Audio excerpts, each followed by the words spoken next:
On croit connaître les produits qu'on utilise tous les jours, mais en réalité, beaucoup d'entre eux partagent un secret, une sorte de connexion cachée. Et une fois qu'on la découvre, croyez-moi, ça change complètement notre regard sur les marques. Aujourd'hui, on va justement lever le voile sur cette logique en prenant l'exemple d'un géant que tout le monde connaît, mais souvent sans le savoir. Alors là, bonne question, n'est-ce pas? On a d'un côté un produit de grande conso, le truc qu'on trouve dans n'importe quel supermarché. De l'autre, un soin pour cheveux super pointu, qu'on va trouver seulement en salon de coiffure. Et pour finir, un parfum de luxe, l'objet qu'on s'offre dans les grands magasins. A priori, absolument rien ne les relie, ni le prix, ni la clientèle, ni même l'endroit où on les achète. Alors, c'est quoi ce fameux point commun? Et voilà la réponse. Mais attention, petite précision qui a toute son importance. On ne parle pas ici de la marque L'Oréal Paris, celle du slogan «Parce que vous le valez bien». Non, non, on parle du groupe L'Oréal. C'est l'entité mère, en quelque sorte la holding, qui se cache derrière toutes ces marques et des dizaines d'autres. C'est vraiment cette distinction qui est la clé pour tout comprendre. Ok, mais alors, comment une seule et même entreprise fait pour gérer autant de marques qui ont l'air de se faire concurrence les unes les autres? Eh bien la réponse, c'est une stratégie de segmentation du marché qui est redoutable. En gros, L'Oréal a découpé le marché en 4 mondes bien distincts pour être sûr et certain de s'adresser à tout le monde. Et voici comment ça marche. Concrètement, d'abord, on a la division grand public. Ça, c'est simple, ce sont les marques qu'on croise tous les jours au supermarché, genre Maybelline ou Mixa. Ensuite, on monte d'un cran avec la division luxe. Là, on a des noms qui font rêver, comme Yves Saint Laurent. Après ça, on entre dans un univers un peu plus technique, la division professionnelle. Elle est réservée aux coiffeurs, aux experts, avec des marques comme Kerastase ou Redken. Et enfin, on a la division cosmétique active, qui est un peu à la frontière du soin médical. C'est ce qu'on trouve en pharmacie avec des marques comme La Roche-Posay.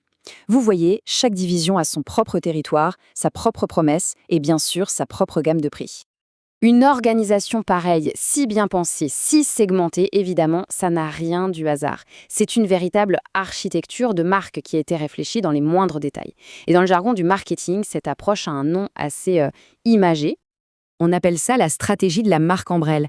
Il faut imaginer le groupe L'Oréal comme un immense parapluie. On ne le voit pas toujours, mais il est là, au-dessus de tout. Et en dessous, chaque marque, que ce soit Kerastase, Mixa ou une autre, est libre de vivre sa propre vie, de développer sa propre image, de parler à sa propre clientèle, tout en profitant en coulisses de la puissance, de la recherche et de la crédibilité du groupe. Le vrai coup de génie de cette structure, c'est qu'elle résout un problème qui semble insoluble.